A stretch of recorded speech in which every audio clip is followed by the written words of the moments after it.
تو یہ اس وجہ سے ہوتا ہے کیونکہ وہ حق سننا نہیں چاہتے، تو پھر اللہ تعالیٰ ان کو سنواتا بھی نہیں ہے، اور ان کی آنکھوں پر بھی پردہ پڑ جاتا ہے، یعنی پھر انہیں صحیح صحیح راستہ دکھائی بھی نہیں دیتا۔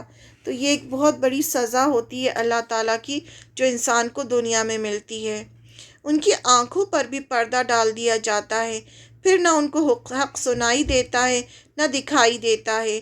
یہ اللہ کی طرف سے ان کو دنیا میں سزا ملتی ہے، اور آخرت میں یہ سزا تو دنیا کی بتا دی گئی، پھر آخرت میں کیا ہوگا ان کے لیے بہت بڑا عذاب ہے، جس کے بارے میں اللہ تعالیٰ نے ہمیں پہلے ہی بتا دیا۔ جب انسان دنیا میں اللہ کی قدرت دیکھ کر بھی اندیکھا کر دے، یہ آنکھیں، یہ کان، یہ سب کیا ہیں؟ یہ ایک سینس آرگنس ہیں جس سے ہمیں حق دکھتا ہے۔ حق یعنی جو ٹروتھ ہے، جو اللہ کی ذات ہے، جس کو دیکھ کر ہم اللہ تک، جن چیزوں کو دیکھ کر ہم اللہ تعالیٰ تک پہنچ سکتے ہیں۔ اللہ تعالیٰ نے ہم کو آنکھ کان دیے ہیں، لیکن اللہ کی عبادت، جو اللہ یہ سب دیکھنے کے باوجود بھی جس کو اللہ پر یقین نہیں ہوتا یا وہ اللہ کی عبادت نہیں کرتا، تو اللہ تعالیٰ دنیا میں اسے سزا دیتے ہیں، پھر اسے اللہ کی طرف کوئی کتنا بھی بلائے اسے کچھ اثر نہیں ہوتا۔ یہ سزا ہوتی ہے اللہ کی طرف سے دنیا میں۔ دل، آنکھ، کان، یہ ساری ونڈوز ہیں جن سے کوئی بات اندر جاتی ہے۔ آنکھوں سے بھی جب ہم دیکھتے ہیں، کانوں سے ہم سنتے ہیں، یہ دل سے ہم محسوس کرتے ہیں، تو ان سب چیزوں سے کیا ہوتا ہے، ہمارے اندر باتیں جاتی ہیں۔ جب یہ ونڈوز ہی بند ہو جائیں، یعنی جب لوگ اس سے فائدہ نہ اٹھائیں، تو ہدایت ملنے کے سارے راستے بند ہو جاتے ہیں، پھر اسے ہدایت نہیں ملتی، پھر ایسے انسان کے لیے آخرت میں بھی بڑا عذاب ہے۔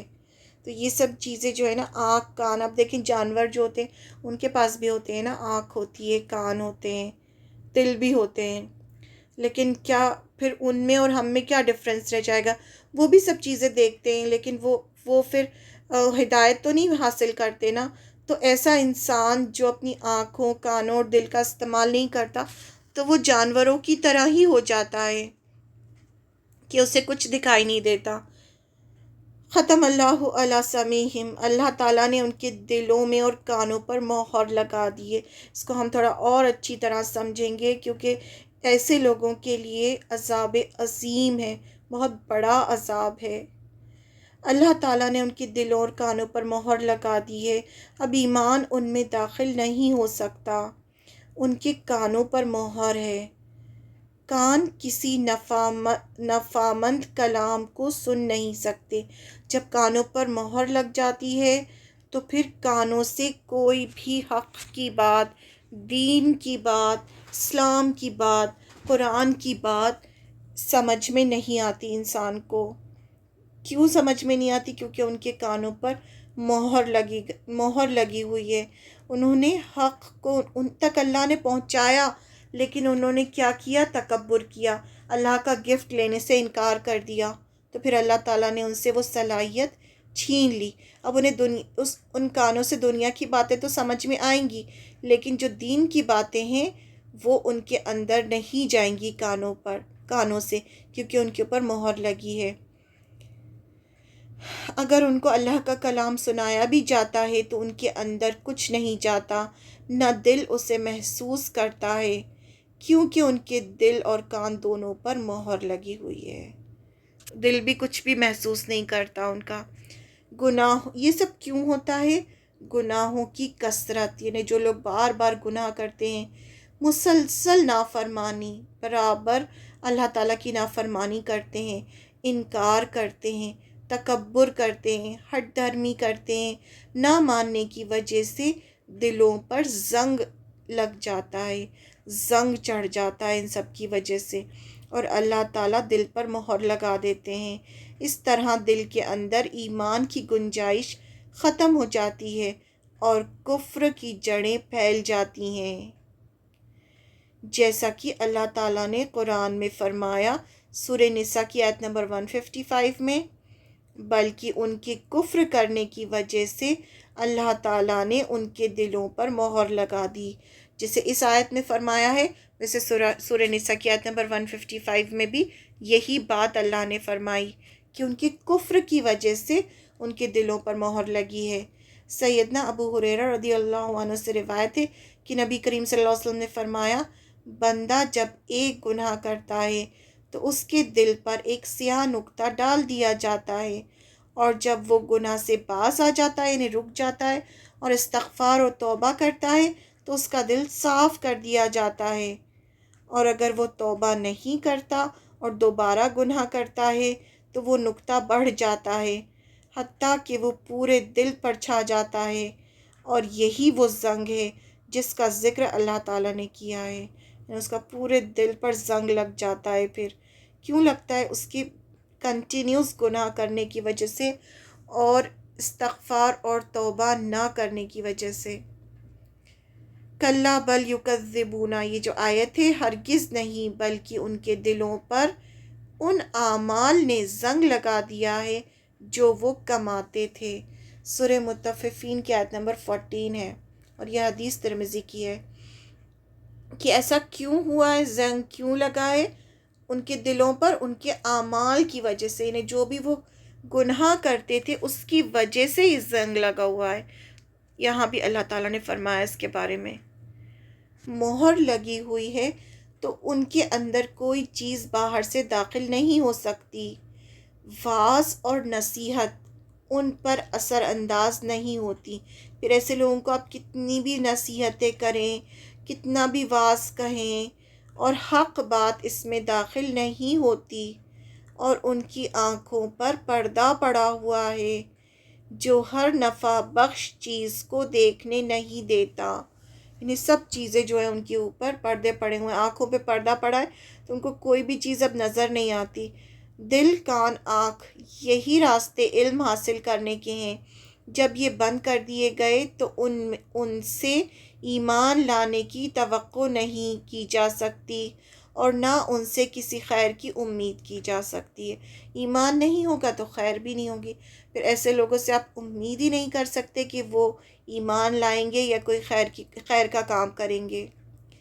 پھر ان کو کوئی بات سمجھ نہیں آتی، پھر آنکھیں حق نہیں دیکھتی، کان حق نہیں سنتے، دل میں حق بات سمجھنے کے لیے گنجائش ختم ہو جاتی ہے، پھر انسان مسلسل برے اعمال کرتا ہے، اور ان کی آنکھوں پر پردہ ہے، یعنی ان کی آنکھوں کے سامنے ایسا پردہ ہے جو انہیں فائدہ مند چیزیں دیکھنے سے روکتا ہے۔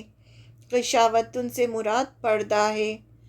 حق کے انکار کرنے کے لیے دو باتیں ایسی ہیں جو انسان کے راستے کی رکاوٹ بن جاتی ہیں، ایک تکبر، دوسرا دنیا کی محبت۔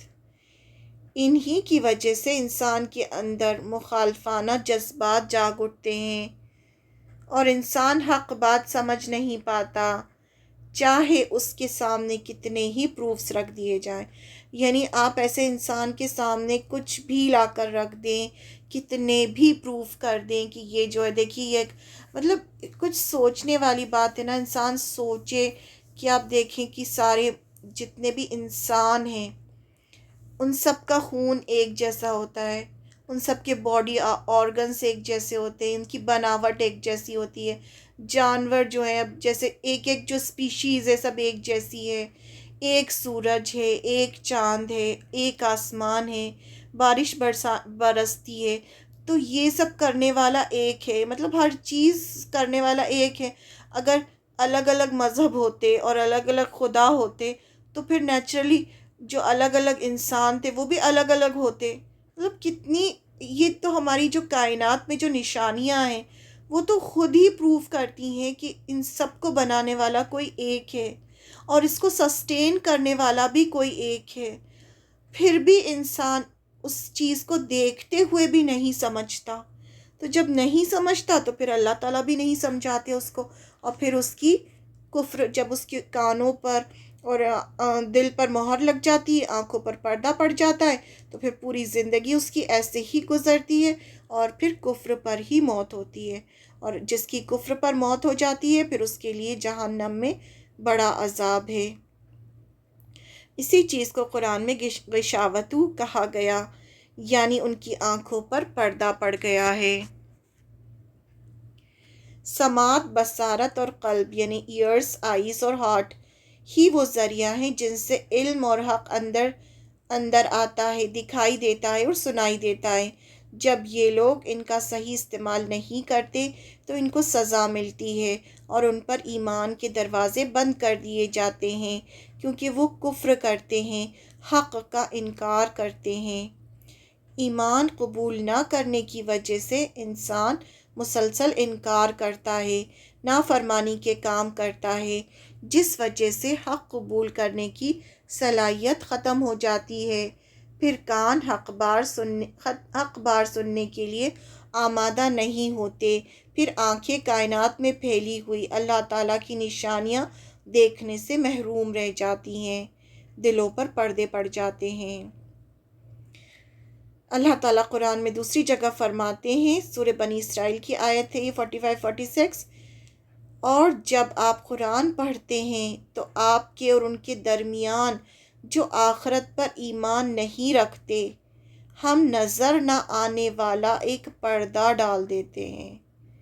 یعنی یہ بات اللہ تعالیٰ نے کہی ہے کہ آپ صلی اللہ علیہ وسلم کہتے تھے نا کہ آپ چاہتے تھے کہ سب ایمان لے آئیں، تو اللہ تعالیٰ خبر دے رہے ہیں آپ کو کہ جب آپ قرآن پڑھتے ہیں، آپ صلی اللہ علیہ وسلم خود قرآن پڑھتے ہیں اور ان کو سناتے ہیں جو آخرت پر ایمان نہیں لاتے، تو ہم ان کے اور آپ کے بیچ میں ایک نظر نہ آنے والا پردہ ڈال دیتے ہیں، اور ہم نے ان کے دلوں پر کئی پردے بنا دیے ہیں، اس سے کہ وہ اس کو سمجھیں، اور ان کے کانوں میں بوجھ ہے، یعنی وہ اس کو سمجھتے بھی نہیں ہیں، ان کے کانوں میں بھی بوجھ پڑتا ہے۔ یہ سب باتیں سن کر ان کا ایسا لگتا ہے جیسے کوئی بوجھ ڈال رہا ہے ان کے کانوں پر۔ اور جب آپ قرآن میں اپنے رب کا یعنی اللہ کا اسی ایک کا ذکر کرتے ہیں، جب وہ اسی رب کا ذکر سنتے ہیں تو وہ لوگ نفرت کی وجہ سے اپنی پیٹھ پھر جاتے ہیں۔ یعنی وہ ایک اللہ کا جب ذکر سنتے تھے تو ان کو بہت زیادہ نفرت ہوتی تھی کہ یہ ایک اللہ کی بات کیوں کر رہے ہیں، کیونکہ وہ تو بہت سارے بتوں کی عبادت کرتے تھے نا، تو وہ تو یہی کہتے تھے کہ کہو کہ نہیں سب خدا ہیں، لیکن جب آپ صلی اللہ علیہ وسلم کہتے تھے کہ ایک اللہ ہے تو وہ اس کو برداشت نہیں کر پاتے تھے اور نفرت کی وجہ سے پیٹھ پھیر کر چلے جاتے تھے۔ تو یہاں بتا دیا اللہ تعالیٰ نے کہ جو سننا نہیں چاہتا پھر اس کے اور آپ کے بیچ میں پردہ ڈال دیتے ہیں اللہ تعالیٰ، جو دکھائی نہیں دیتا۔ اللہ تعالیٰ فرماتے ہیں، اور ہم ان کے دلوں کو اور ان کی نگاہوں کو پھیر دیں گے جیسے پہلی بار وہ اس پر ایمان نہیں لائے، اور ہم انہیں چھوڑ دیں گے، وہ اپنی سرکشی میں بھٹکتے رہیں گے۔ سورہ انعام کی آیت نمبر 110۔ کیونکہ دیکھیں نا اللہ تعالیٰ تو، اللہ کی ذات کتنی بڑی ذات ہے، اللہ تعالیٰ تو تمام جہانوں کا بادشاہ ہے۔ اب اس کی کسی چیز کو، اب اس کا قرآن ہے، اب کوئی اس کا قرآن نہ سننا چاہے تو وہ کیا سنوائے گا ایسے انسان کو جو نہ سننا چاہے؟ تو پھر تو وہ سزا دے گا نا، اور پھر اس کو جب سزا مل جائے گی تو پھر اس کی موت بھی کفر پر ہوگی، موت پر کفر ہوگی تو پھر ہمیشہ کے لیے جہنم لکھ دی جائے گی۔ اس لیے قرآن کو جب بھی کوئی سنائے، جب بھی کوئی حق بات بتائے تو اسے بہت دھیان سے سننا چاہیے، بالکل انسنا نہیں کر دینا چاہیے، ایک ایک بات بہت دھیان سے سننا چاہیے، کیونکہ اس ٹائم آپ یہ سمجھنا چاہیے کہ یہ ہدایت ہے جو مجھے اللہ کی طرف سے مل رہی ہے، اور یہ جو سامنے والا شخص جو مجھے سنا رہا ہے یہ اللہ کی طرف سے مجھے سنا رہا ہے، تو اس کو بہت دھیان سے سننا چاہیے اور اسے ایکسیپٹ کرنا چاہیے، اس پہ غور و فکر کرنا چاہیے، اور خوش ہونا چاہیے کہ اللہ تعالیٰ مجھے ہدایت دے رہے ہیں، مجھے اپنی بات سنوا رہے ہیں، قرآن پاک سنوا رہے ہیں مجھے۔ ان کے سامنے جب ایک رب کا ذکر ہوتا تو ان کو پسند نہیں آتا۔ قرآن سنانے والے لوگ انہیں پسند نہیں آتے۔ سورہ حج آیت نمبر 72 میں بیان ہوا ہے کہ یہ لوگ نیک لوگوں کو گھر سے بے گھر کر دیتے ہیں، بلکہ قتل بھی کر دیتے ہیں، اور تب اللہ تعالیٰ نے ان کے اور حق کے بیچ پردہ ڈال کر انہیں اندھا اندھادھند بھٹکنے دیا، تاکہ جتنا کفر اور شرک میں بڑھتے رہیں اور نتیجے میں جہنم کا ایندھن بن جائیں۔ یعنی جب اس طرح سے کوئی سننا نہیں چاہتا قرآن، تو پھر اللہ تعالیٰ اس طرح سے ان کو سزا دے کے بھٹکنے کے لیے چھوڑ دیتے ہیں، تاکہ وہ کفر اور شرک میں بڑھتے جائیں اور لاسٹ میں فائنلی ایسے ہی مریں اور پھر جہنم کا ایندھن بنے۔ وَلَهُمْ عَذَابٌ عَظِيمٌ، اور ان کے لیے بہت بڑا عذاب ہے۔ یہ آخرت کا عذاب ہے، جہنم کا عذاب ہے، جو رب العزت کی ناراضگی کی وجہ سے کافروں کو دیا جائے گا۔ لیکن ہم کسی کو کافر نہیں بول سکتے، کیونکہ ہدایت دینا اور چھیننا اللہ کے ہاتھ میں ہے۔ ہم نہیں جانتے کہ جو ابھی کفر کر رہے ہیں ان کا خاتمہ کل ایمان پر ہو جائے، اس لیے دین کی دعوت دیتے رہنا چاہیے، چاہے کوئی مانے یا نہ مانے، تاکہ کل وہ قیامت کے دن یہ نہ کہہ سکے کہ اس نے مجھے دین کی دعوت نہیں دی۔ دعوت دے کر اللہ سے دعا کر کے اسے چھوڑ دینا چاہیے۔ یعنی جب ہم یہ آیت پڑھیں تو ایسا نہ ہو کہ ہمارے دماغ میں بہت سارے لوگ آنا شروع ہو جائیں اور ہم سوچیں کہ ارے یہ جو ہے، یہ سب جو ہیں یہ تو کافر ہیں۔ ہم کسی کو کافر بھی نہیں بول سکتے، کیونکہ ہمیں نہیں پتہ کہ کب وہ ان کا ذہن چینج ہو جائے اور اللہ تعالیٰ ان کو وہ سننا شروع کر دیں اور وہ اپنے کانوں کا استعمال کریں، کیونکہ یہ جو کفر، یہ جو سٹیج ہوتی ہے، یہ جب بہت زیادہ کسی کو حق کی طرف بلایا جائے اور وہ جو کنٹینیوس نافرمانی کرے اور تکبر کرے، تب یہ سٹیج آتی ہے۔ لیکن اگر کوئی بلائے اور ایک دو بار کے بعد وہ انسان اللہ تعالیٰ اس کو ہدایت دے دیں اور وہ سمجھ جائے اور وہ اسلام قبول کر لے اور پھر اس کا خاتمہ ایمان پر ہو جائے، تو ہم نہیں جانتے کہ آج جو کفر کر رہا ہے ہو سکتا ہے کہ وہ کل ایمان والا ہو جائے۔ تو اس لیے ہمیں کوئی حق نہیں ہے کسی کو کافر کہنے کا، لیکن دعوت دیتے رہنا چاہیے، کیونکہ کل کو ایسا نہ ہو کہ قیامت کے دن وہ ہم سے کہے کہ اللہ کے سامنے ہم سے کہے کہ اس نے ہمیں دعوت نہیں دی، اس نے تو ہمیں بتایا ہی نہیں، اگر یہ بتاتا تو ہم ایمان لے آتے۔ ایمان کن لوگوں کے حصے میں آتا ہے؟ ایمان ان لوگوں کے حصے میں آتا ہے جو اللہ تعالیٰ کی دی ہوئی صلاحیتوں کا صحیح استعمال کرتے ہیں، آنکھیں کائنات میں رب کی نشانیاں دیکھنے میں، غور و فکر کرنے میں لگاتے ہیں، کانوں سے حق باتیں سنتے ہیں، دل سے سچائی کو قبول کر لیتے ہیں۔ اللہ تعالیٰ نے ہدایت کا راستہ آسان کر دیا ہے۔ اب اگر کوئی ان سینس آرگنز کا صحیح استعمال کرے گا اور رب کو پہچان کر خود کو اس کے آگے جھکا دے گا، اس کی فرما برداری کرے گا، تو اللہ تعالیٰ انہیں توفیق دے گا، جیسا کہ فرمایا، اور جنہوں نے ہماری خاطر پوری کوشش کی انہیں ہم ضرور اپنے راستے دکھائیں گے۔ یعنی جو ان آنکھوں، کانوں اور دل کا صحیح استعمال کریں گے اور جو کوشش کریں گے اللہ کی راہ میں حق کو جاننے کے لیے، اللہ تعالیٰ انہیں ضرور ہدایت دیں گے اور اپنا راستہ دکھائیں گے۔ اور بلا شبہ یقیناً اللہ نیک لوگوں کے ساتھ ہیں۔ سورہ عنکبوت کی آیت نمبر 69۔ یا رحمان الرحیم، ہمیں ایسے لوگوں میں شامل نہ فرمانا جو آپ کے غضب کو آواز دیں اور آپ کے عذاب کے مستحق بن جائیں۔ آمین۔ ہم نے اللہ تعالیٰ سے دعا کی تھی نا سورہ الفاتحہ میں کہ اللہ تعالیٰ ہمیں ان لوگوں میں شامل کرنا جن پر تو نے انعام کیا۔ تو وہ لوگ تھے جن کو آیت نمبر 1 سے 5 بتا دی گئی کہ متقی لوگ جو ہوں گے وہ فلاح پائیں گے۔ پھر اس کے بعد ہم نے اللہ تعالیٰ سے دعا کی کہ اللہ تعالیٰ ہمیں ان لوگوں کا راستہ نہیں دکھانا جس پر تیرا غضب ہوا۔ تو یہ وہ کافر لوگ تھے جن پر اللہ کا غضب ہوا۔ تو یہاں پر اچھی طرح سے بتا دیا گیا کہ کفر کیا ہوتا ہے اور کس طرح سے اللہ تعالیٰ دنیا میں بھی ان کو سزا دیتے ہیں اور آخرت میں بھی سزا دیں گے، تاکہ ہم اپنے آپ کو اس چیز سے بچا لیں۔ اب تیسری جو کیٹیگری پڑھیں گے ہم، وہ منافقین کی پڑھیں گے۔ کفر کی جو کافر تھے ان کی آیت نمبر 6 اور 7 تھی۔ اب آیت نمبر 8 سے ہم پڑھیں گے منافقین کے بارے میں، جو تھرڈ کیٹیگری ہے۔ فرسٹ کیٹیگری مومنین کی تھی، متقین کی جو ایمان لاتے ہیں۔ سیکنڈ کیٹیگری کافروں کی تھی، اب تھرڈ منافقین کی ہے۔